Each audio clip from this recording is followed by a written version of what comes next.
지난 시간에 우리는 사도 바울의 간절한 소망을 살펴봤습니다. 사도 바울의 간절한 소원, 소망이 무엇이라 그랬습니까? 사도 바울이 이렇게 얘기했죠.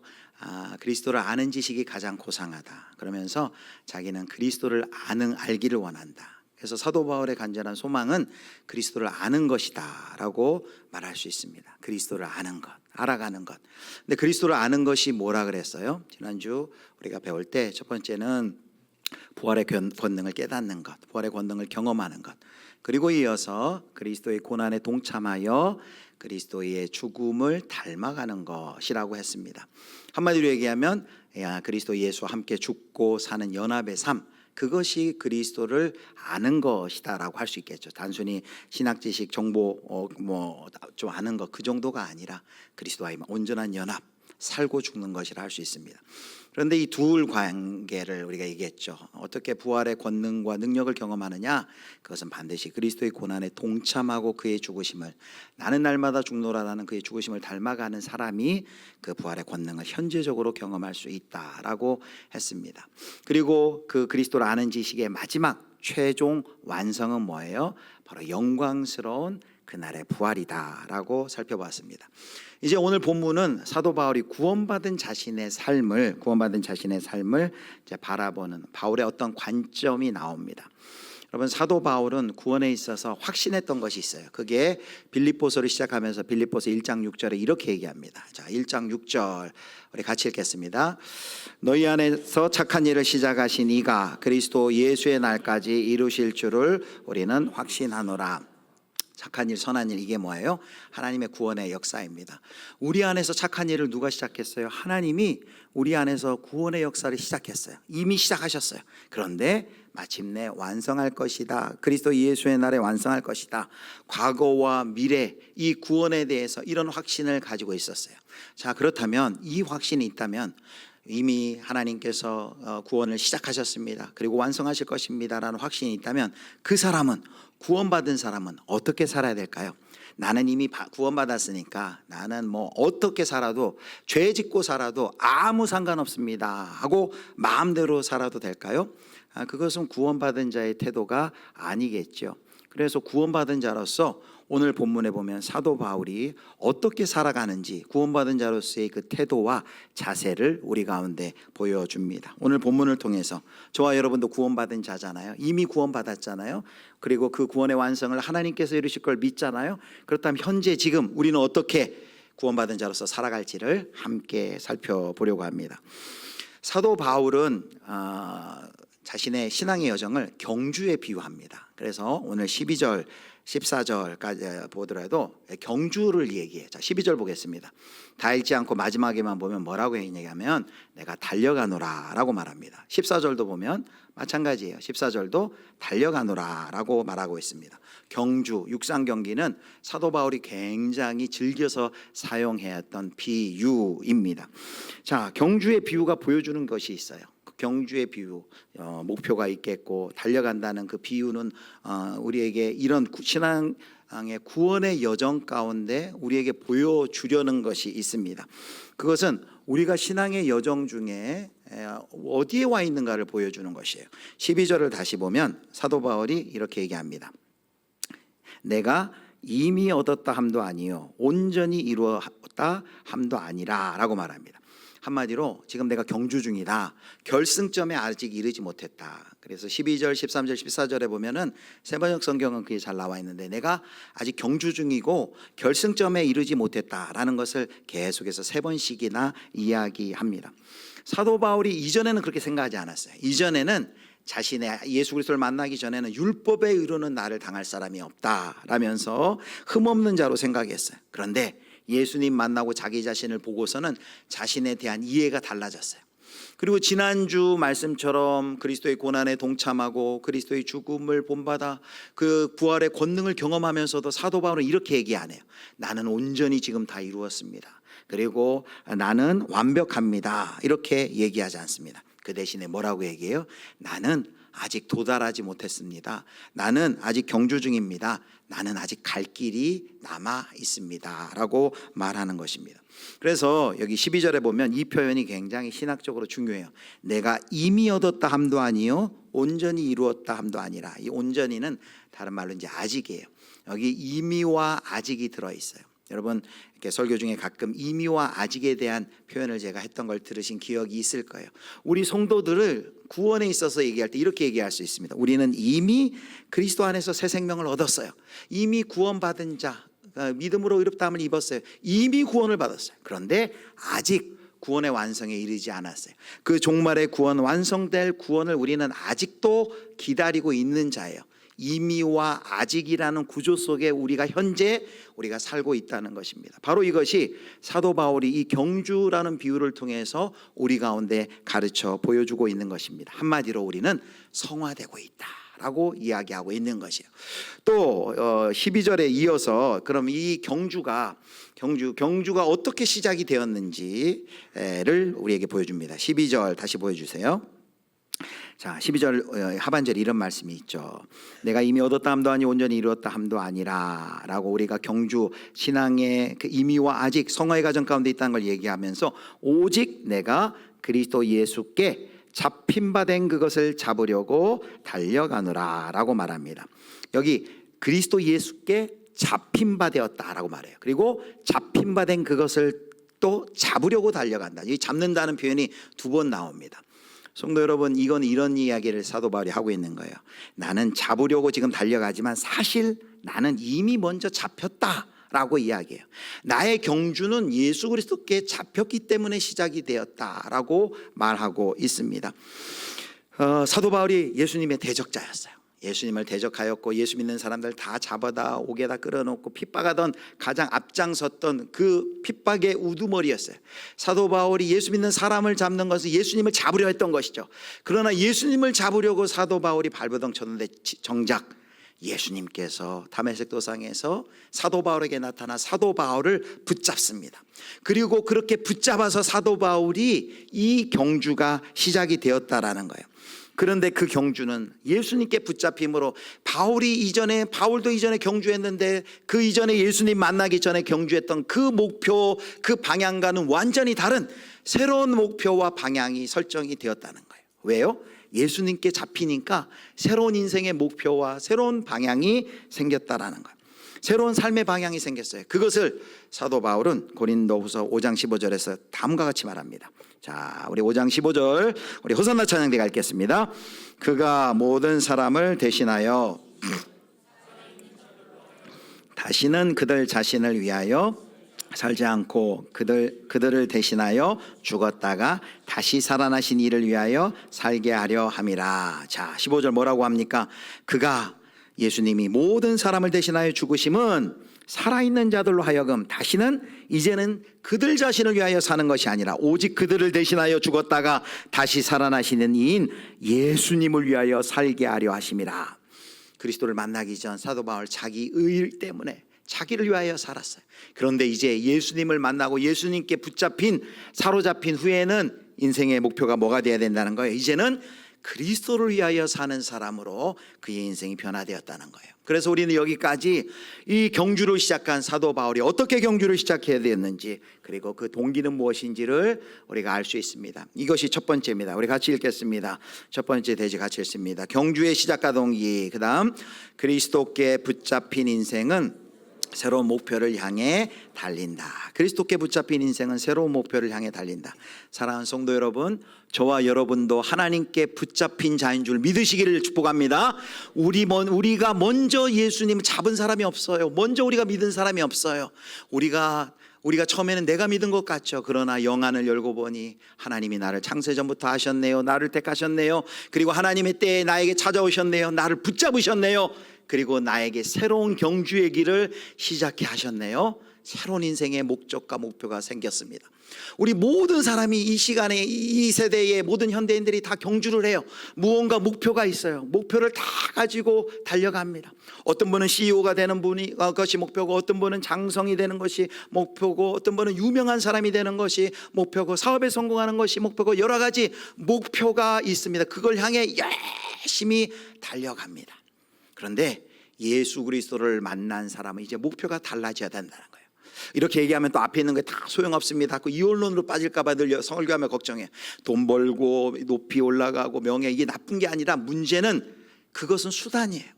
목표가 바뀌어야지 않는, 돈이 목표가 아니라, 명예가 목표가 아니라, 권세가 인생의 정말 궁극적 목표가 아니라 그것은 수단이고, 우리의 궁극적 목표는 예수 그리스도께 잡힌 후에 우리의 목표가 분명히 달라져야만 한다는 것이죠. 그게 뭐예요?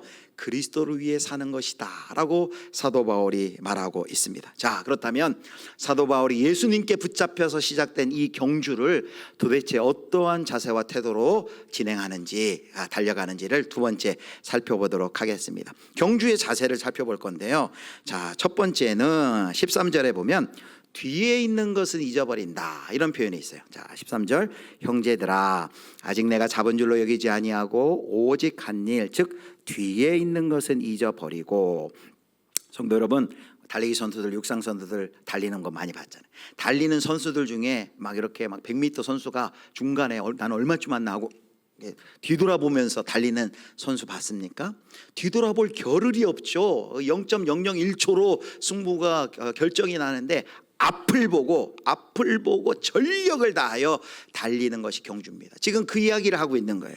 뒤에 있는 것은 잊어버리고 라고 말합니다. 여기 잊어버리고라는 것은 이런 뜻이 아니에요. 과거를 딱 깡그리다, 없애버린다, 지워버린다 라는 뜻이 아니에요. 그런 의미보다는 무시하고 신경 쓰지 않는다라는 의미가 강합니다. 막 잊어버리려고 의도적으로 그렇게 막 노력하는 것이 아닙니다. 거기에 그냥 별 가치를 두지 않기 때문에 자연히 시야에서 사라지는 것이죠. 과거의 일들이 자신의 더 이상 관심을 끌거나 자신의 앞에 가는 것을 방해하지 못하도록 한다는 의미에서 잊어버리는 것입니다. 그래서 잊어버린다는 내용의 종류는 두 가지예요. 하나는 사도 바울이 자랑하고 싶은 거, 자랑스럽게 여겼던 거. 사도 바울이 자기 의를 자랑할 때 어땠어요? 내가 8일 만에 할례를 받고 가말리엘 문화생이고 바리새인 중에 바리새인이고 뭐 열심으로는 당할 자 없다, 막 자랑할 것이 수두룩했어요. 그런데 그 자랑거리, 그 과거의 것을 다 잊었다는 거예요. 과거의 것을 잊었다는 것은 예수님 믿고 난 후에 생겨난 했었던 여러 업적들도 포함이 됩니다. 여러분, 선교하면서 사도 바울이 얼마나 많은 일들을 했겠습니까? 영광스러운 과거가 있겠어요? 공로가 많겠어요? 그 업적과 공로마저도 있는 거예요. 왜요? 앞에 달려가는데 장애와 그 업적과 공로 때문에, 자만 때문에, 자랑 때문에 방해가 되기 때문에 그런 것이죠. 또 하나는, 첫 번째는 자랑과 업적이라면 두 번째는 어두운 과거, 수치스러운 과거, 부끄러운 과거입니다. 우리 흔히 흑역사라고 말하죠. 흑역사라고 말한 과거예요. 사도 바울에게 흑역사가 있죠. 어떤 흑역사예요? 예수님 믿는 사람들 가장 제일 앞에서 강하게 핍박하였던 사람입니다. 얼마나 잔혹하게 핍박했는지 몰라요. 그래서 나중에는 사도 바울이 자기 자신을 죄인 중에 괴수다라는 이런 표현을 써요. 모든 성도 중에 지극히 작은 자보다 나는 더 작다, 사도 중에 지극히 작은 자다, 이런 표현을 씁니다. 그럼 이런 질문을 할 수 있겠죠. 아니, 사도 바울이 방금 과거는 잊어버리라 했는데 지금 자신의 과거를 기억하고 있네요.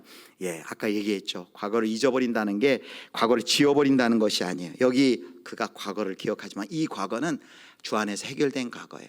하나님의 은혜로 해결이 되었어요. 그렇게 그런 자리에 있던 자신을 하나님께서 불쌍히 여기셔서 나를 하나님 부르셨다는 걸 고백하는, 하나님의 은혜를 고백하는 의미에서 지금 그것을, 과거를 기억하고 있는 것이죠.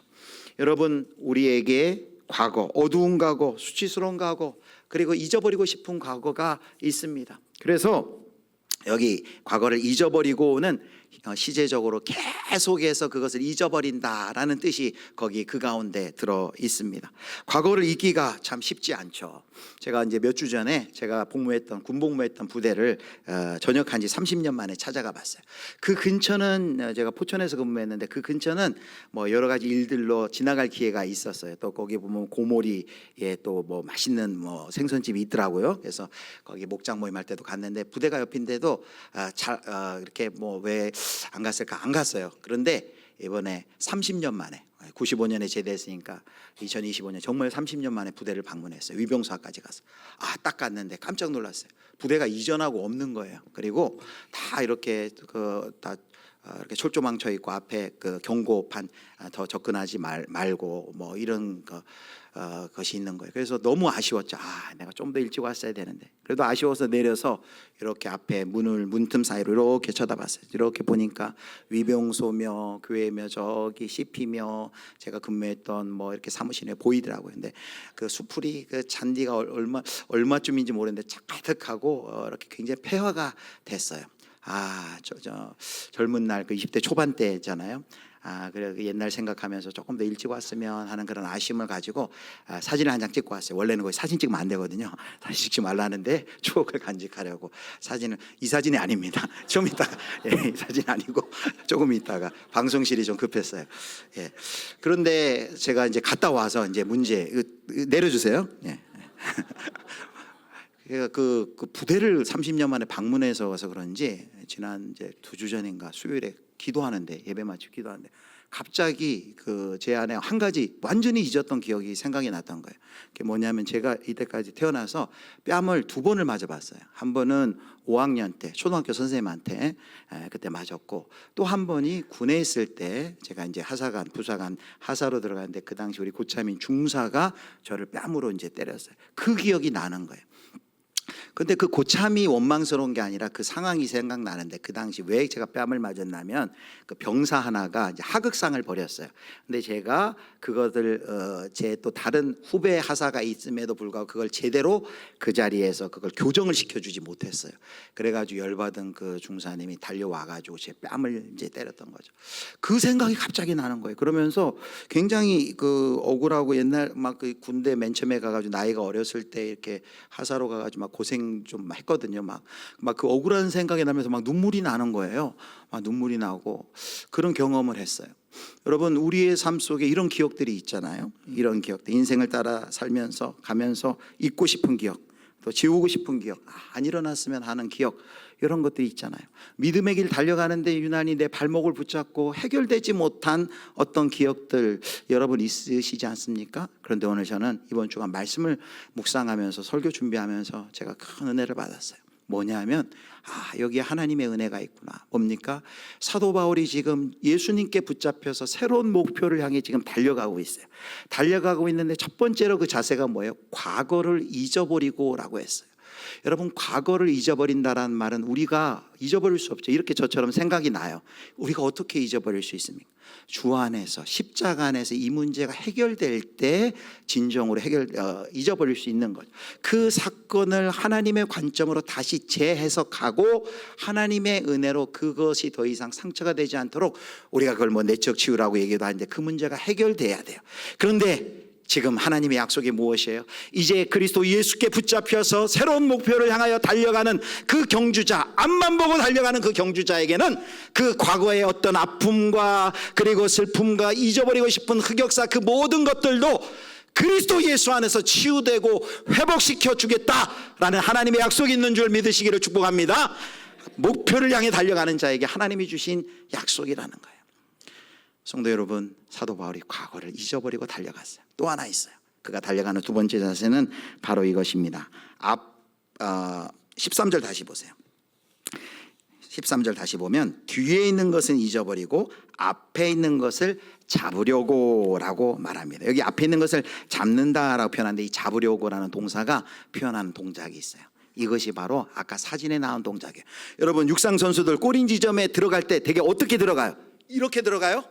어떻게 들어갑니까? 몸을 앞으로 굽힙니다. 왜요? 가슴이나 어깨가 먼저 들어가야 되기 때문에 0.001초라도 줄이기 위해서 최선을 다해 앞으로 몸을 숙입니다. 자, 사진 보여주세요. 이제 여기서 사진이 나와야 돼요. 자, 보여주세요. 자, 보세요. 이 앞에 있는 선수도 몸을 앞으로 구부리고 있죠. 먼저 하려는데 이 뒤에 있는 선수는 더 하네요. 먼저 다이빙하네요. 슈퍼맨처럼. 실제로 이 경기에서는 이 다이빙한 선수가 우승했다 그래요. 먼저 가슴이 도착해서 어떻게 하든지 자기 가슴이 먼저 닿으려고 앞으로 몸을 앞으로 굽히는, 그래서 전심전력하는 그 자세, 대충 산 보면서 산보하는 그런 자세가 아니라 이 경주를 사도 바울이 어떻게 한다고요? 열심히 전심전력하여서 자신의 앞으로 몸을 기울여 가지고 최선을 다해 전심전력하는 그 자세로 사도 바울이 경주한다는 거예요. 우리가 아까도 살펴봤지만 12절 14절의 끝에 나온 달려가노라 라는 이 단어가 디오코라는 헬라어인데요, 이게 그냥 달려간다는 말이 아니에요. 격렬히 추구하며 쫓는다라는 의미가 있어요. 그런데 이 의미 속에는 달려간다는 의미도 있는데 박해한다는 의미가 있어요. 사도 바울이 전에 열심으로는 교회를 핍박하고라는 이 핍박하고라고 번역된 동사가 디오코예요. 예전에는 사도 바울이 교회를 열심히 핍박하려고 디오코했던 사도 바울이 이제는 예수 그리스도를 디오코한다, 열심히 그 예수 그리스도를 격렬히 추구하고 쫓는다라고 말하는 것입니다. 사도 바울의 경주의 자세요. 대충 그렇게 달리는 것이 아니라 최선을 다해, 그리고 과거를 돌아보지 않고 과거를 잊어버리고 과거의 어떤 것들도 자랑이든 실패든 업적이든 잊어버리고 싶은 흑역사든 그것이 나의 발목을 잡지 않도록 뒤를 돌아보지 않고 앞만 보고 최선을 다해 달려가는 자세. 그래서 오늘 두 번째, 경주의 자세를 이렇게 요약할 수 있습니다. 경주의 자세 같이 읽겠습니다. 경주의 자세 읽겠습니다. 과거를 잊고 몸을 기울여 전력 질주한다. 이것이 바로 구원받은 자의 경주의 자세. 자, 이제 마지막입니다. 세 번째, 이렇게 경주에 가요. 그러면 저 끝에 뭐가 있을까요? 경주의 목표가 있고 상이 있어요. 자, 14절 말씀 보겠습니다. 우리 14절 우리 같이 읽겠습니다. 표대를 향하여 그리스도 예수 안에서 하나님이 위에서 부르신 부름의 상을 위하여 달려가노라. 자, 여기 표대가 나와요. 표대를 향하여 이렇게 나옵니다. 표대가 뭡니까? 달리기의 결승점이죠. 표대가 정확해야 돼요. 가끔 해외 토픽 같은 데 보면 마라톤 하다가 어떤 사람이 앞에 선두가 잘못 목표가 아니라 다른 지점으로 가는데 뒤따라가다 다 실격되는 그런 사례도 있어요. 정확한 목표를 향하여 달리기를 해야죠. 사도 바울이 그 목표를 향하여 지금 달리고 있습니다. 달리기의 결승점, 인생의 목적을 가리키는 단어입니다. 성도 여러분, 그렇다면 사도 바울이 달리는 이 믿음의 경주, 신앙의 경주의 목표, 표대, 그것은 무엇일까요? 여러분, 무엇이라고 생각하십니까? 이미 우리가 배웠어요. 지난번 주에 예배도 배웠죠. 그리스도를 아는 것의 마지막 최종적 완성이 뭐라 그랬어요? 네, 그리스도를 아는 것. 설명을 다시 할게요. 그리스도를 아는 것이 사도 바울의 인생의 소망이었어요. 그렇다면 여기 이 표대는 이렇게 얘기할 수 있어요. 그리스도를 아는 것이라고도 할 수 있고, 그리고 또 바로 예수 그리스도라고 할 수 있어요. 사도 바울은 예수 그리스도에 사로잡힌 후 그의 인생의 목표가 무엇이 되었어요? 이제 예수 그리스도가 되었어요. 예수 그리스도가 인생의 목표예요. 그를 위해 사는 것이 인생의 목적이에요. 그를 방향 짓고 표대로 삼아 달려가는 것이 사도 바울의 인생의 목표예요. 그런데 그 목표를 향해 열심히 달려간 그를 향해 상이 있네요. 부름의 상. 자, 보세요. 표대를 향하여 그리스도 예수 안에서 하나님이 위에서 부르신 부름의 상을 위하여 달려가노라 라고 말합니다. 하나님이 위에서 부르신 부름의 상을 위하여 달려가노라. 자, 이 상의 이름은 부름의 상이에요. 부름의 상. 자, 예전에 그리스 지역에서 올림픽 할 때도 달리기 해가지고 우승하면 뭘 씌워줘요? 여기에 월계관을 씌워주나요? 그 상의 이미지를 지금 보여주는 거예요. 끝까지 결승선에 완주하는 사람이 하나님이 상을 주신다는 거예요. 그런데 그 상의 이름이 부름의 상이래요. 부르심의 상.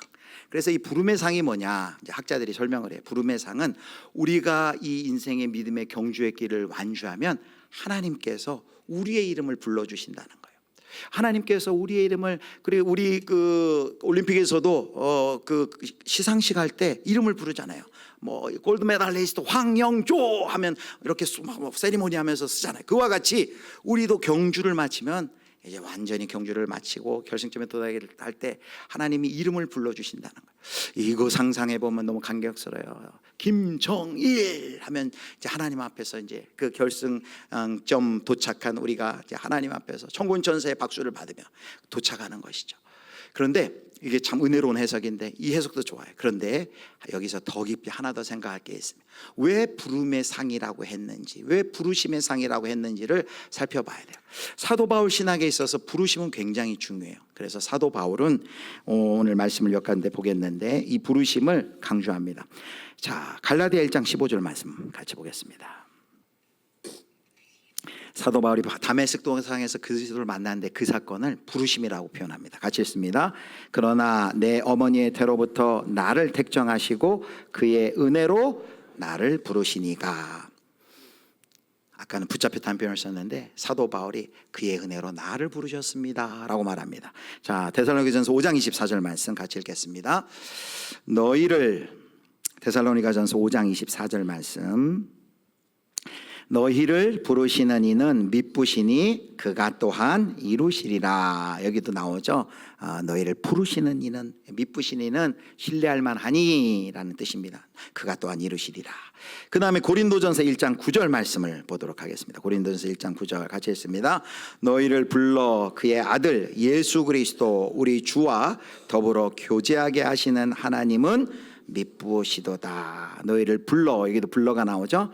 우리를 부르셔서 그의 아들 우리 주 예수 그리스도와 더불어 교제하게 하신 하나님은 미쁘시도다, 믿을만하다 라고 말합니다. 여러분, 사도 바울이 그리스도인 삶을 어떻게 시작했어요? 하나님께서 부르셔서, 하나님께서 붙잡으셔서, 저와 여러분도 하나님께서 부르셔서, 하나님께서 우리를 붙잡아서 우리가 이 자리에 앉아 예배하는 줄 여러분 기억하시고 꼭 믿으시기를 축복합니다. 우리가 다 주님께 붙잡히고 그리스도의 부르심을 받은 자예요. 그런데 이 부르심이 한 번으로 그치는 것이 아니에요. 과거에 우리를 하나님께서 부르셔서 구원이 시작됐는데 지금도 우리가 그 부르심 가운데 있어요. 여러분이 일하고 있는 직장과 일터와 학교 모든 곳에 그 부르심을 따라 거기가 있는 거예요. 그 부르심의 소명을 따라 이 믿음의 경주를 하고 있는 거예요. 그리고 이 부르심은 마침내 부르심의 완성의 날이 있을 거라는 것입니다. 그래서 여기 부르심의 상이라고 말하는 것은 이런 이유입니다. 하나님께서 한 사람을 부르실 때는 그 사람을 향하신 하나님의 부르심의 그 부르심을 통해 인간의 삶에 찾아오셔서 자신을 드러내시고 그리고 그를 통해 그 부르심의 마지막에 주실 그 하나님의 상이 있다는 거예요. 그 상이 무엇일까요? 그렇게 부르시고 그리고 그 부르심을 따라가고 마침내 그 부르심의 완성의 자리에서 사도 바울과 그리고 그 부르심을 마친 모든 성도들, 그리고 우리도 마찬가지죠. 앞으로 이 경주를 마치고 받을 우리의 상은 무엇일까요? 여러분, 그것은 무엇이라 생각합니까? 저 완성된 천국의 미분양된 100평 아파트? 아니면 세단? 이런 물질적 현세적인 것으로 생각하는데 여러분, 어마어마한 상입니다. 그 상이 무엇이에요? 지난주 말했죠. 여러분, 그리스도를 아는 것의 최종 마지막 결론, 최종 마지막 목적이 뭐라 그랬습니까? 바로 부활입니다. 부활, 영광스러운 부활.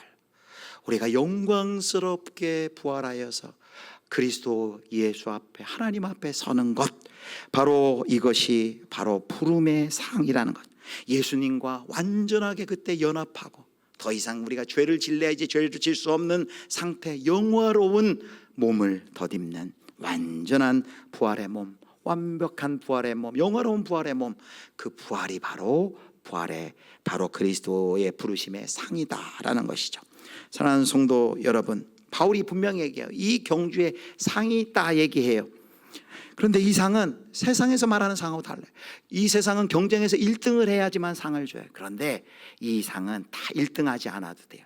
이 상은 어떤 상입니까? 1등을 차지한 사람만 주는 세상의 상이 아니에요. 이 상은 경쟁이 아니라 부르심에 응답한 사람들이 받는 상이에요. 부르심에 응답한 사람이 받는 상이고, 그리고 그 부르심을 끝까지 완주하는 사람이 받는 상인 줄 여러분 믿으시기를 축복합니다. 내가 부르심에 응답했느냐, 내 경주를 마쳤느냐, 그것으로 판가름 나는 것이 핵심이에요. 그래서 우리가 서로 비교할 필요 없어요. 우리가 보통 경주에 비하면 서로 빨리 달린다라는 그 뷰가 있기 때문에 뭔가 이 세상적인 경쟁을 자꾸 생각하는데 각자의 코스로 하나님이 부르셨어요. 그리고 거기에서 지금 사도 바울이 말한 것처럼 거기서 뒤를 돌아보지 아니하고 과거를 잊어버리고 몸을 앞으로 숙이며 전심전력하며 목표이신 예수 그리스도를 향해 각자 달려갈 때 바로 그 자체로 하나님은 기뻐하시는 것이죠. 서로 비교할 수 없습니다. 말씀을 맺겠습니다.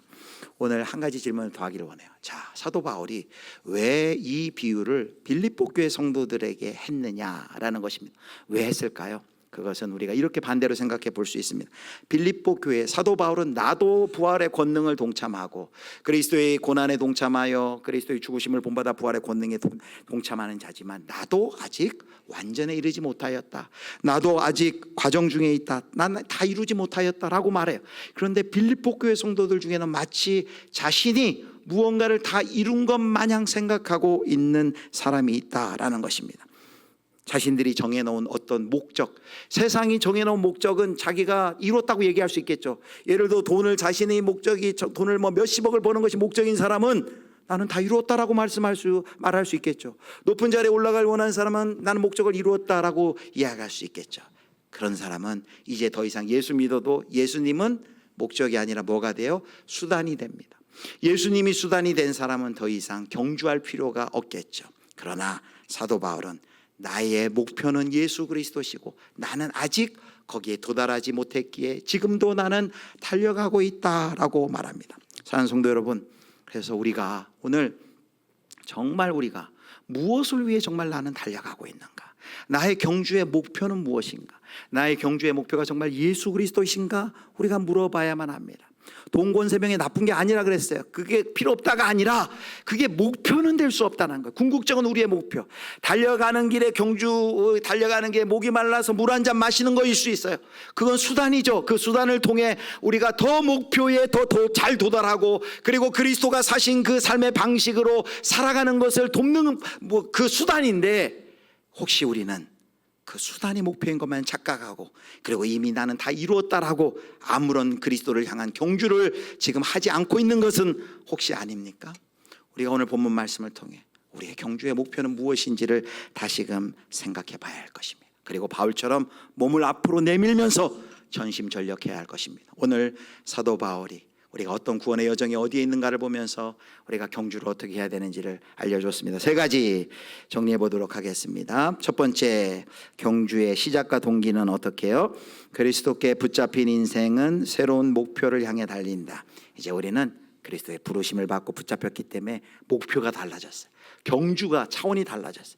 세상에 열심히 달리는 그런 경주가 아니에요. 이 새로운 목표가 생겼습니다. 두 번째, 어떻게 경주를 해야 되나요? 같이 읽습니다. 과거를 잊고 몸을 기울여 전력 질주한다. 이 과거는 영광, 자랑, 업적, 그것도 있고, 또 실패, 또 부끄러움, 숨기고 싶은 것도 있습니다. 우리에게 주신 은혜 기억하십시오. 앞에 그리스도 예수를 쫓아가려는 그 사람에게 과거를 그냥 뭐 기억을 없애주겠다는 게 아니에요. 그 기억을 그리스도 예수 안에서 해석하고 은혜로 그 상처를 딛고 일어서서 그것이 방해가 되지 않도록 하나님 은혜 주시겠다, 고쳐주시겠다는 회복의 약속이 들어있습니다. 마지막, 경주의 목표와 상은 무엇입니까? 경주의 목표는 그리스도시며 영광스러운 부활을 상으로 주실 것입니다. 우리의 경주의 목표, 표대 예수 그리스도이십니다. 설교를 준비하다가 우리 고영원 선교사님 지은 주님 다시 오실 때까지 이 찬양을 보니까, 가사를 보니까 그냥 오늘 설교 요약이에요. 자, 가사 한번 보겠습니다. 자, 주님 다시 오실 때까지 나는 이 길을 가리라. 주님께 우리가 붙들려서 이제 새로운 길, 우리가 새로운 경주를 시작했죠. 그 길은 어떤 길이에요? 우리가 빌립보서를 보면서 계속 얘기하지만 좁은 길, 좁은 문, 좁은 길, 십자가 지고 가는 길입니다. 그런데 우리의 목표가 뭡니까? 이 길 끝에 누가 있습니까? 자, 그 다음, 나의 가는 이 길 끝에서 나는 주님을 보리라. 거기서 예수님 뭐하고 계세요? 예수님이, 영광의 내 주님이 두 팔 벌려서 우리를 지금 기다리고 계십니다. 그래서 사도 바울의 결심입니다. 오늘 빌립보서 3장, 오늘 우리 본문의 말씀처럼 주님 다시 오실 때까지 나는 일어나 어떻게 한다고요? 달려간대요. 어떻게 대충 산보하듯이. 요즘 슬로우 러닝이 유행이던데 천천히, 그냥 이게 아니라 아주 빠르게 몸을 앞으로 숙이면서 전심전력하는, 그렇게 달려갑니다. 그렇게 달려갈 때 그래서 마침내 이제 목표에 도착해요. 그러니까 주의 영광이 온 땅 덮는 그날 나는 일어나 찬양하고 노래합니다. 내 사모하는 주님, 온 세상 구주시라. 내 사모하는 주님, 영광의 왕이시라. 하나님과 나가 완전히 온전히 하나가 되어서 부활의 몸으로 부활의 영광 가운데 참여하게 됩니다. 사랑하는 성도 여러분, 우리 그리스도를 향해, 그리스도가 목표가 되어 달려가고 계십니까? 우리가 그렇지 못했다면 오늘 이 말씀을 통해 다시 한번 우리의 목표를 점검하고 저와 여러분, 또 우리 공동체가 함께 예수 그리스도를 목표 삼고 표대 삼아 전심전력하여 그분께 달려가는, 또 완주하는 은혜가 있기를 주님의 이름으로 축원합니다.